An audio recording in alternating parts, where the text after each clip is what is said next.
Hey everyone, Alex Talanda here, and welcome to our bonus content as we work on putting Ostium Season 6 together. We're continuing with our Behind the Ostium series as we go in depth with the making and discussion of how each episode of Ostium came to be, as well as much more. I am joined by Dwayne Farver, a big fan of the show and creator of the spin off podcast Manifestations. If you enjoy the Behind the Ostium series, you can get full access to over 50 episodes right now by supporting Team Ostium on Patreon at patreon.com/ostiumpodcast. You'll also get access to a bunch of other bonus content on there too. Once again, that's patreon.com/ostiumpodcast. We'll continue working on getting Ostium Season 6 ready for release in 2022, but for now, sit back and enjoy another episode of Behind the Ostium. So episode 23, actually called Misdirection. My little note here, which I had titled as Misdirection Part 2, what Monica got up to in those quiet moments. Wait, no, am I reading the same thing again? I think I might be. Yep, I copied the same thing twice. Ignore what I just said. Strike that for the record. So now Monica is moving into her next stage of dealing with where she is and what's happening. And now I go a little more under the hood, a little deeper into the history of Ostium and how the town was made, giving hints, again, not of what the Ostium Network necessarily is, but kind of letting the listener fill in some details on their own and come up with their own ideas of what it might be. But things like the town of Ostium, how that came to be and get built. And then in explaining how she used the gloves, how the gloves came into being, much like the gun too, and was an instrument that she was involved in. And it was a thing that she also used to control Jake, but she was able to control him in such a way was because she was so involved in their creation that it was almost like her instrument that she'd helped make. And then you also learn of a new character in Dr. Kimura, voiced by... What's in Okay. I can see her face. I can see her face from the Brad sessions. Dr. Bright. I'm going to need to look it up real quick.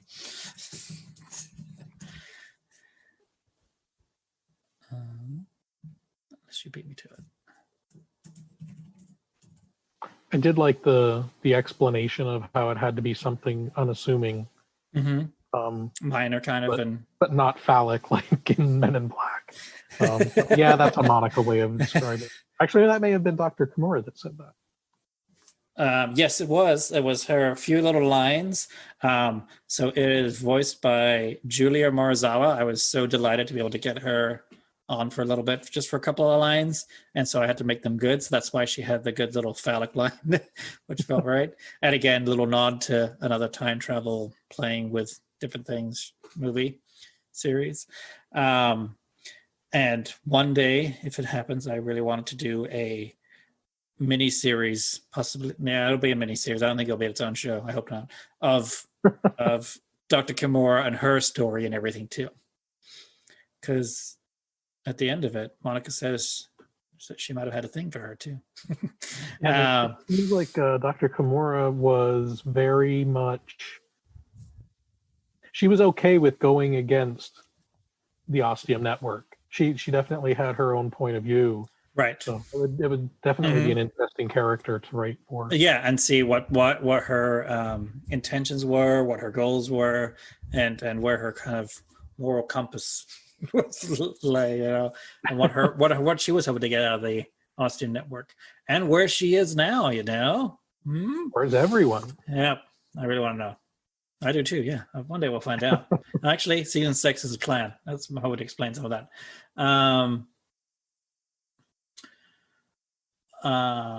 So again, we have more Monica explaining what she did, going into the mysteries of Ostium. You learn when she uses the gloves for the first time, again, earlier than when you thought, setting the beginning of the story. And going back to the earthquake, that really big change with Ostium and stuff, and what went on really there. So again, you thought you had it worked out through Jake's eyes, and it turned out it was quite different.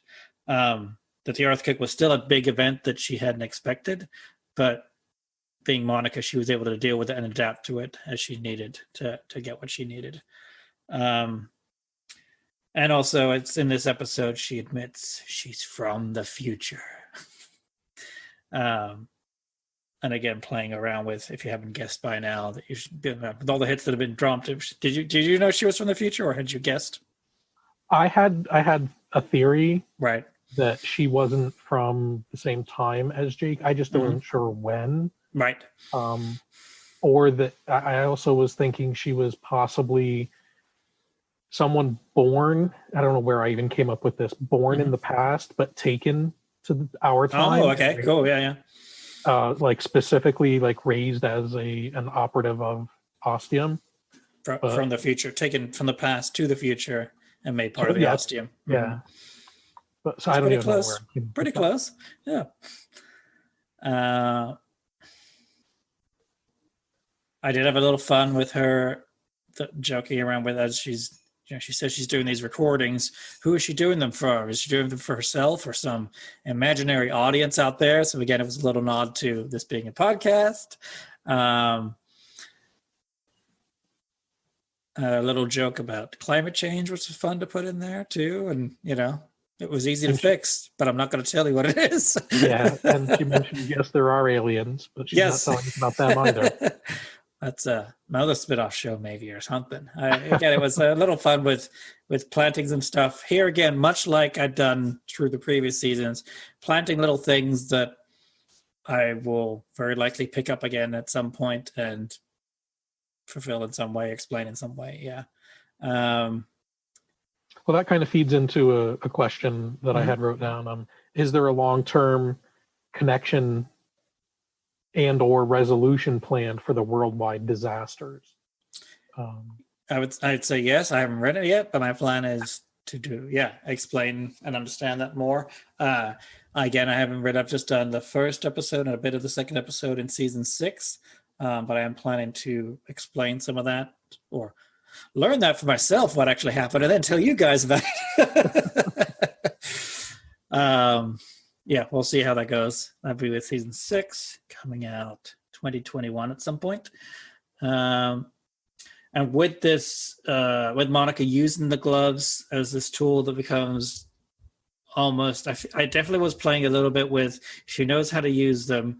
And once she starts using them, she finds out how really powerful and well they work. And coupled that with the relationship she has with Jake and the sex and everything, where it works out well, and then she realizes that she needs to keep it going to get what she wants out of it, and then it becomes a kind of almost slippery slope for her where she can't stop herself almost from doing it. It's just becoming a routine thing, and then you see, having seen it through Jake's eyes, the toll it takes on him. At this point, towards the end of the episode, she moves into the anger phase of grief over what Jake did in sacrificing himself. And doing what he did to save Ostium and do what needed to be done again, and then just leaving her all alone. But obviously she's also angry at herself for having to play a part in the events that led up to this moment and led up to what happened to Jake.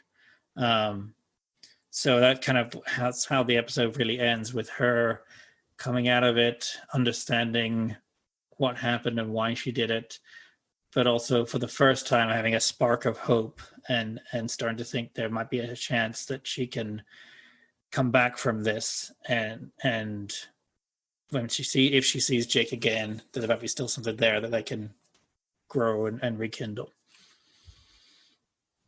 It was an interesting scene with Monica and Jake in the Dyson Sphere.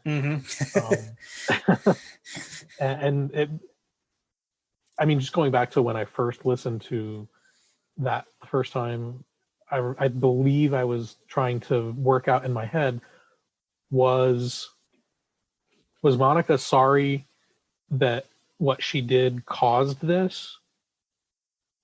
Like, because she used the glove so much, it affected Jake in such a great way. Was she sorry that she did that, or that she didn't use them in a different way? I was trying to work out in my head, was Monica truly remorseful for doing it at all, or was she just remorseful that it didn't work out I think it was probably all of those. Okay. Remorseful for doing that, and then getting carried away with it and not being able to stop herself, and then the kind of toll it took on him, and the climax it led to, and this kind of devastation of losing Jake and all this, that she was a big part of that and led to it happening. But then you could say, but if she didn't do any of that, would Ostium still exist in the way it does? I mean, Jake had to kind of go through all this stuff to kind of fix things, and you kind of wonder if it's if Monica had to play the part that she did. If she hadn't, it would have been something else entirely. She definitely made Jake into the person that we see him as at that point. So yeah, I see your point there. Would Jake have been ready to sacrifice himself? And as we get to further on in this Behind the Ostium into the later episode with Jake, because spoiler alert, he's not dead if you haven't listened to it at this point. And then for him to go through his rebirth of sorts, when we'll get to, we'll talk about that. He has to get to that point, make that sacrifice. I'm questioning. I mean, because you can say he at this point, he'd abandoned any ties he has to his past life, his past world, and all that, and was just a solid ostiuman, citizen of Ostium, and that to kind of reach a new level to level up, in various ways, and sacrifice himself for Ostium, but also for Monica.